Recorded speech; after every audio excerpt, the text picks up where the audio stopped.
Hi, this is Tim from fititmidlife.com, and today we have a full review of the Nike React Metcon shoe. The big question, does the React foam cushion system work as advertised? I've been comparing these side by side with the Epic React Flyknit, a real running shoe from Nike, as well as the Metcon 5. I have answers, so stick around.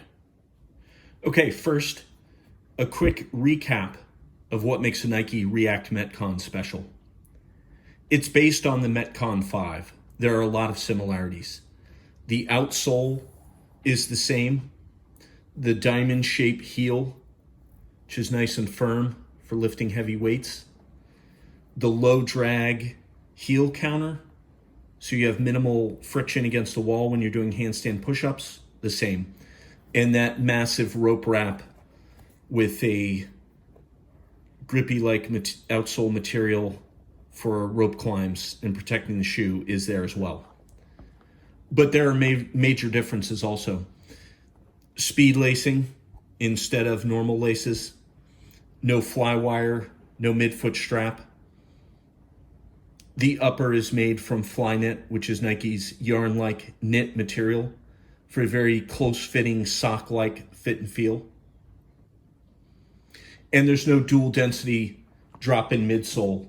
Instead, you have a single density foam, React foam drop-in midsole, which is the same material in the forefoot and the heel, which is different from the Metcon 5. This is the same dimensions as the Metcon 5's drop-in midsole, and you can actually interchange them between shoes. And lastly, the Nike React Metcon does not come with the hyper lifts. So these are the firm drop-in wedges you can put in the Metcon 5 or other shoes to get an additional 8 millimeters of heel-to-toe drop, which can be helpful for certain exercises like squats and wall balls and things like that. And because the React Metcon are so similar to the Metcon 5, the sizing is very similar as well, in that they're both a pretty narrow shoe. I recommend that you go 1/2 size up. So in other words, if you normally wear an 11, go for an 11.5. Both shoes run narrow compared to other shoe sizes. Also, being nearly identical twins as far as size, they weigh about the same. 13.6 ounces for the Metcon 5, 13.2 ounces for the Nike React Metcon. It's a men's size 11.5.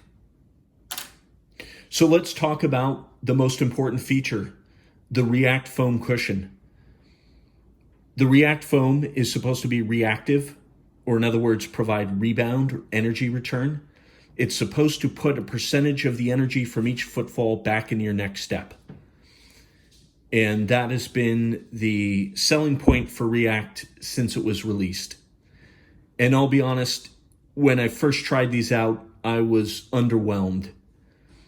They don't really have a feel like they're actually doing anything significantly different from the cushion in the Metcon 5. And I was pretty disappointed. And so I wanted to make sure that I understood kind of what should a React shoe feel like. And so what I did was I bought the Epic React Flyknit 2. So this is a purpose-designed running shoe from Nike. It is similar in many regards. It has React foam. It is made from Flyknit, but it is purpose-designed for running. It is very light. It is much lighter than the Nike React Metcon. And so when you try a shoe like the Epic React Flyknit, you really can feel the React foam. It makes a difference. You can feel it's a lot of cushion. It feels like it's got bounce to it, and it feels good. It works as advertised in a shoe like this. Why doesn't it work in the React Metcon? You can see here there's significantly less React foam in the drop-in for the React Metcon compared to the React Flyknit 2. I mean, this entire outsole is made from React foam. It's very thick and it's hard for you to tell here, but if I put my finger in the shoe, I mean, there's a lot more foam here. A lot more. In the forefoot, in the heel, everywhere. There's just not as much here. And you have the regular outsole on the Metcon 5 that is the same rubber as the Metcon 5 is. And so the React foam in this shoe, it doesn't have the same feel. There's no bounce. It doesn't feel like you're getting energy return. Quite frankly, it feels an awful lot like the Metcon 5, but with less cushioning in the forefoot. And so pretty disappointed in that regard. I would have to say the React Metcon foam is not worth the $30 premium over the Metcon 5. It just does not have the same feel as a React shoe should, like the React Flyknit 2. So if the React Metcon can't hold its own with a real running shoe, let's switch gears and kind of talk from a Metcon workout perspective. So this is the drop-in midsole from the Metcon 5. This is from the React Metcon. There's a lot more cushion in the forefoot on the Metcon 5. I know you probably can't see that, but this is very, very cushioned, very easy to flex with my thumb. Not the heel, because you want stability for lifting weights. The React drop-in is the same density all over. It's obviously less thicker in the forefoot, but it like I mentioned in the previous part of the review, it just doesn't work. The shoes feel kind of flat and dead compared to the foam in the React Flyknit. And it actually feels, the forefoot has less cushion than the Metcon 5. So the Metcon 5 actually ends up being more enjoyable to run in, and to a lesser degree, jumping rope and things like that. Again, I can't recommend the Nike React Metcon, the $30 premium that you pay for the React foam, because the React foam just doesn't seem to work in this kind of form factor. But having said that, all the other things that you do in a Metcon shoe work just fine. You've got the stable heel. You can lift weights in these because that foam is not that bouncy. There's not a ton of cushion when you put these on. You've got the rope wrap. You've got the knife edge heel on the back. You've got the preformed flex grooves. And overall, these are fine for just about anything you would do in the WOD. They just don't make a stellar pair of running shoes, to be honest. But the other gripe I have with these is the speed lacing system is super convenient, but it just doesn't feel like it's securing your foot well enough. And that may be because we've all gotten spoiled by having laces with fly wire on the Metcon 5. If you've never taken a close look at the fly wire, it runs through the body of the shoe, it loops around the laces, and it kind of tightens the whole thing up. It's almost like having a midfoot strap like on a weightlifting shoe. And you can lace these up, tighten them up as much or as little as you want, and it's a very secure fit. It just doesn't feel as secure with the speed lacing. This kind of runs in the front of the shoe. It tightens it up a little bit, but it doesn't do the same thing.